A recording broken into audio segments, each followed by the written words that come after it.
मेरा नाम डॉक्टर असदुल्ला सुमरो है। मैं यहाँ अल्तमश जनरल हॉस्पिटल में माहिर अमराज़ क़ल्ब और हार्ट फेलियर स्पेशलिस्ट हूँ। आजकल आपको सबको पता ही होगा कि अक्टूबर का पूरा महीना जो है वो कैंसर और स्पेशली ब्रेस्ट कैंसर के हवाले से अवामुन्नास में आगही का ये पूरा महीना मनाया जाता है। और इसी तरह से हमारे अल्तमश जनरल हॉस्पिटल में भी कैंसर के मरीज़ों में ब्रेस्ट कैंसर के हवाले से आगही का सिलसिला जारी है। और मैं चुनाचे माहिर अमराज़ क़ल्ब हूँ और बहुत सारे फिजिशंस या मरीज़ भी समझते होंगे कि माहिर अमराज़ क़ल्ब का कैंसर से क्या ताल्लुक़ है। इसलिए कि बहुत सारे लोगों के ज़हन में ये आता है कि क़ल्ब का मकसद ये कि क़ल्ब के कैंसर की बात हो रही है, और क़ल्ब का कैंसर भी होता है लेकिन बहुत रेयर है। और ज़्यादातर जो क़ल्ब का में ट्यूमर्स होती हैं वो बेनाइन होती हैं, जिनको हम मिक्सोमास कहते हैं, और वो 90% कामन जो है वो मिक्सोमास होते हैं। और कैंसर जो है वो दो वजूहात से क़ल्ब को मुतासर करता है। एक तो प्राइमरी कैंसर कहीं और होता है, जैसा कि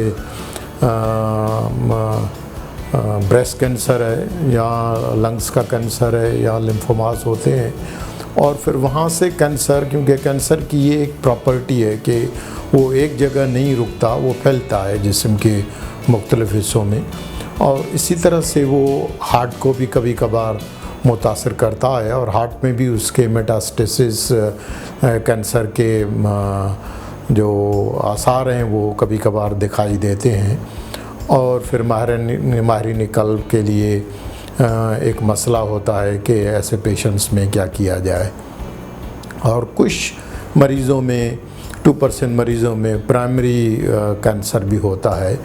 लेकिन आज जो मैं इस हवाले से, इस कैंसर के अवेयरनेस के हवाले से बात करना चाह रहा हूँ,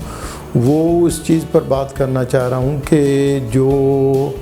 कैंसर के इलाज में इनकलाबी कामयाबियाँ हुई हैं,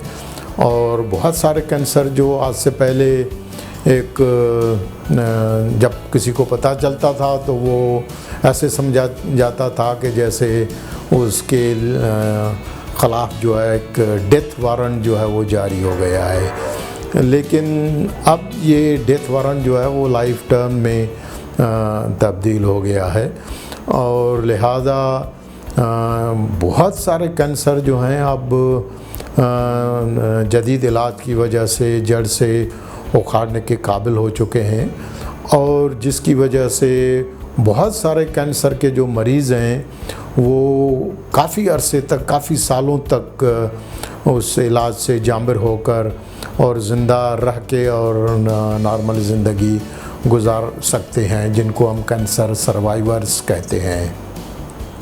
अब ये जो कैंसर सर्वाइवर्स की तादाद जो है वो इतनी ज़्यादा बढ़ गई है, क्योंकि ये बहुत अरसे तक जो है वो बहुत सालों तक 20-20, 30-30 सालों तक जो है वो इलाज के बाद जो है वो सर्वाइव करने के काबिल हो चुके हैं। लेकिन अब ये मसला, क्योंकि पहले भी ये मसला था कि जो कैंसर की जड़ से उखाड़ने के लिए जो इलाज के तौर तरीके हैं, वैसे कैंसर के इलाज में के 3 मेन तरीके हैं, 3 से 4 मेन तरीके होते हैं। उनमें एक तो सर्जरी होती है कि ऑपरेशन के ज़रिए कैंसर को जो है अगर लोकलाइज है तो वहाँ से निकाला जाता है, और दूसरा कीमावी इलाज जिसको कीमोथेरापी कहते हैं, तीसरा रेडियोथेरापी जिसको शुआई इलाज कहते हैं, और चौथा जब ये सारी चीज़ें नहीं कर सकते तो फिर उनको पैलिएटिव थेरापी पर जो है वो, यानी उनके सिम्टम्स को, उनकी ज़िंदगी को आसान बनाने के लिए, तकलीफ़ से बचाने के लिए उनको पैलिएटिव इलाज की तरफ बाहर के मुल्कों में उनके लिए जुदा से हॉस्पिस के नाम से होते हैं और वहाँ पर उनको रख के और उनको उनकी ज़िंदगी को कंफर्टेबल बनाया जाता है। लेकिन इस चीज़ की अवेयरनेस बहुत कम है कि जो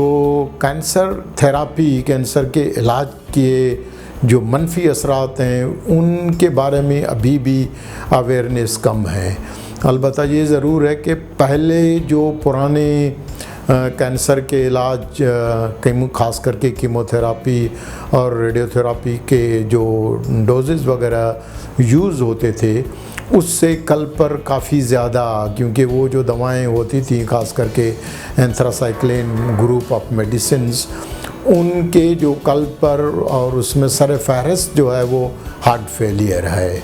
और चुनाचे में पिछले 34 साल से हार्ट फेलियर के मरीज़ों की केयर के लिए काम कर रहा हूँ, तो फिर मुझे भी इस किस्म के जो कैंसर के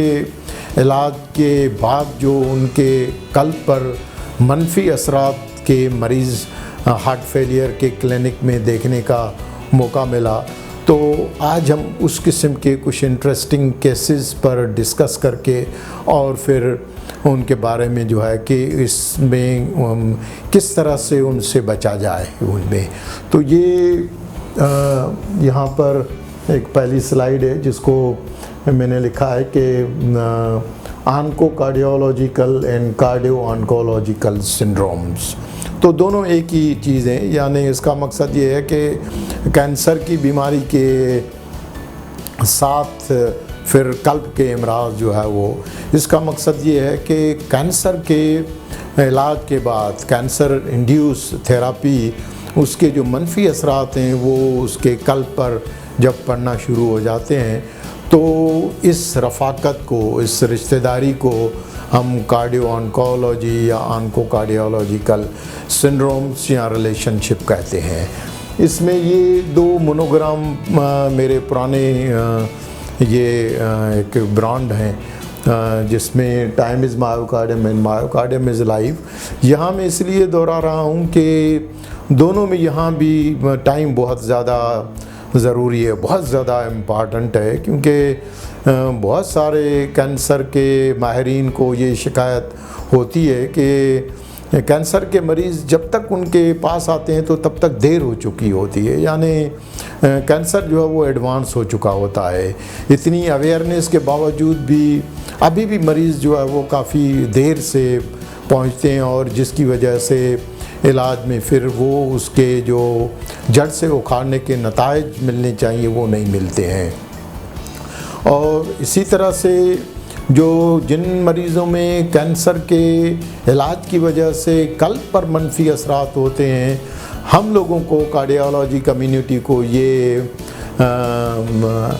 एक शिकवा है कि मरीज़ जो हैं वो बहुत लेट आते हैं, क्योंकि जब हमारे पास आते हैं तो तब तक वो एक मिसाल देते हैं, अब क्या होगा हो जब चिड़ियाँ चुग गई खेत जो है वो, यानी हमारे पास जब आते हैं वो ऑलरेडी उनको हार्ट फेलियर के full fledged symptoms, overt heart failure के साथ या एक्यूट हार्ट फेलियर के साथ, कभी कभार कार्डियोजेनिक शॉक के साथ, या कभी कभार ऐसी नौबत आ जाती है कि वो फौरी तौर पर एडवांस हार्ट फेलियर में चले जाते हैं। तो इस हवाले से ये दो केसेस जो हैं वो मैं यहाँ पर जो है वो आपको दिखाना चाह रहा हूँ कि किस तरह से कैंसर के इलाज जो हैं मरीज़ों को जो है वो मुतासर करते हैं। दूसरा यहाँ पर मैंने लिखा है कि ड्यूअल एपिडेमिक, इसका मकसद ये है कि ये दो बहुत बड़ी वबाएँ हैं, कैंसर और अमराज़ कल्ब, क्योंकि कैंसर और अमराज़ कल्ब इस वक्त दुनिया में जितनी भी अमवात हो रही हैं उन अमवात में से तकरीबन 46% जो हैं ये दो बड़ी वबाएँ यानी कैंसर और अमराज़ कल्ब की वजह से लोग जो हैं वो मौत का शिकार हो जाते हैं। और ख़ास करके हमारे मुल्कों में ज़्यादातर मरीज़ जो हैं वो यंग एज में, यानी बाहर के मुल्कों से 10 से 15 साल पहले ही उनमें इमराज़ क़ल्ब लाहिक हो के और वो मौत का शिकार हो जाते हैं। दूसरा ये है कि मैलिग्नेंसी बेगेट्स मैलिग्नेंसी। इसका मकसद ये है कि कैंसर एक मैलिग्नेंट डिजीज़ है, लेकिन हार्ट फेलियर को भी पुराने ज़माने में कभी हम कहते थे कि heart failure is a malignant syndrome. Although अब ये टर्मिनोलॉजी काफ़ी हद तक चेंज हो गई है, लेकिन अब भी कुछ ऐसे हार्ट फेलियर्स के एग्ज़ाम हम देखते हैं जिनको वाकई भी कहा जा सकता है कि ये मैलिग्नेंट है। मैलिग्नेंट का मकसद ये है कि वो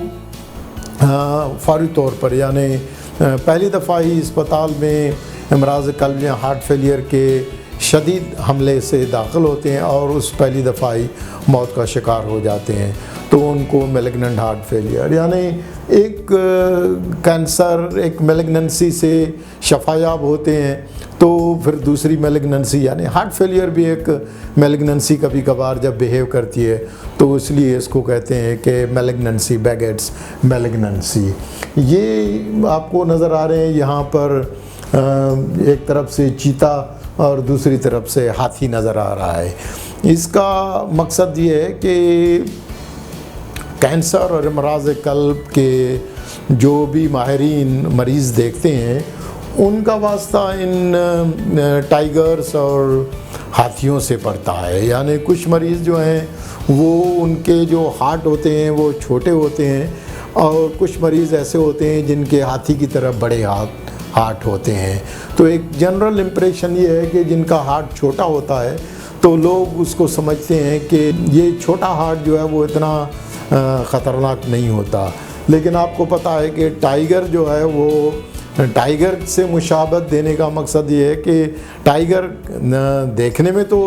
जिसामत के लिहाज से हाथी के मुकाबले में छोटा है, लेकिन ये जो छोटा दिल कभी कभार होता है तो वो डॉक्टरों को भी धोखा दे देता है। और बहुत सारे मरीज़ जिनका दिल छोटा होता है और उनको शदीद हार्ट फेलियर होता है तो बहुत सारे डॉक्टर्स उनको समझते हैं कि शायद नमूनिया और इन्फेक्शन की वजह से जो है वो मरीज़ का दिल छोटा है। जिनका दिल बड़ा होता है तो अक्सर अवाम में इसका तासुर ये है कि बड़े दिल वाले मरीज़ जो है वो ज़्यादा देर तक ज़िंदा नहीं रहते, लेकिन ये जो हाथी वाले बड़े दिल वाले मरीज़ होते हैं जिनको क्रॉनिक हार्ट फेलियर होता है, अब दिल के इमराज़ क़ल्ब में और हार्ट फेलियर में भी इतनी तरक्की हुई है कि ये जो हाथी वाले दिल हैं इनके जो मरीज़ हैं वो भी कई सालों तक ज़िंदा रह के और ज़रूरियात ज़िंदगी के काम काज करने के लायक होते हैं। लिहाजा ये कैंसर और इमराज़ क़ल्ब के माहिरीन का जो वास्ता पड़ता है ये इन हाथी और टाइगर्स यानी इनसे इनका वास्ता पड़ता है। इससे आप अंदाज़ा लगा सकते हैं कि ये जो इमराज़ हैं ये कितने ख़तरनाक जो हैं वो साबित हो सकते हैं। ये यहाँ पर मैंने दो मेडिकल वर्ड्स कोलाइड, यानी ये कैंसर और इमराज़ क़ल्ब ये आपस में इनका एक टकराव है। इस वक्त जो है ये इन दोनों का जो है वो टकराव जो है वो चल रहा है, जिसमें कार्डियोलॉजी एंड कैंसरोलॉजी जो है वो ये एक कॉम्बिनेशन इनकी जो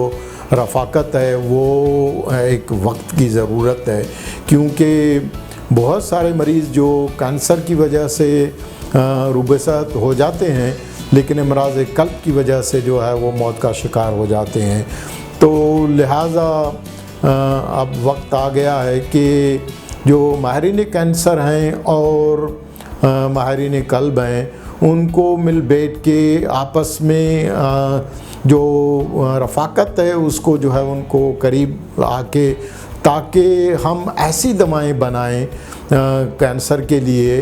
कि वो कैंसर को भी जड़ से उखाड़े और इमराज़ क़ल्ब भी जो है वो बच जाए। इसका मिसाल इस तरह से है कि जैसे सांप और लाठी का मिसाल दिया जाता है कि सांप भी मरे और लाठी भी ना टूटे। यानी इसका मिसाल ये है कि सांप का मकसद ये है कि कैंसर को मैं सांप से तशबीह देता हूँ और दिल को, हार्ट को जो है वो लाठी से तशबीह देता हूँ। इसका मकसद ये है कि क्योंकि बहुत सारे लोग जब उनको पता चलता है कि कैंसर का मर्ज़ हो गया है, या उनको ये पता चलता है कि कैंसर के इलाज के मनफी असरात जो हैं वो बहुत ज़्यादा हैं, तो उसकी वजह से बहुत सारे लोग डर जाते हैं और इलाज से भाग जाते हैं, इलाज से दौड़ जाते हैं एक किस्म का। तो लिहाजा उन्हें चाहिए कि कैंसर के इलाज में बहुत सारी तरक्की हुई है, वो अमराज़ क़ल्ब या इसके अलावा जो मनफी असरात हैं उनसे डर के दौड़ ना जाएं, लेकिन सांप को भी मारें और लाठी को भी बचाएं। यानी अगर, क्योंकि अगर सांप नहीं मरेगा तो फिर सांप और लाठी दोनों के लिए प्रॉब्लम होगा। और कभी कभार ऐसी सिचुएशन आती है कि मरीज़ जो है वो कैंसर से भी रूबेसत नहीं होते और अमराज़ क़ल्ब की शिद्दत की वजह से मौत का शिकार हो जाते हैं। लिहाजा मरीज़ों को चाहिए और माहिरीन क़ल्ब को भी चाहिए कि वो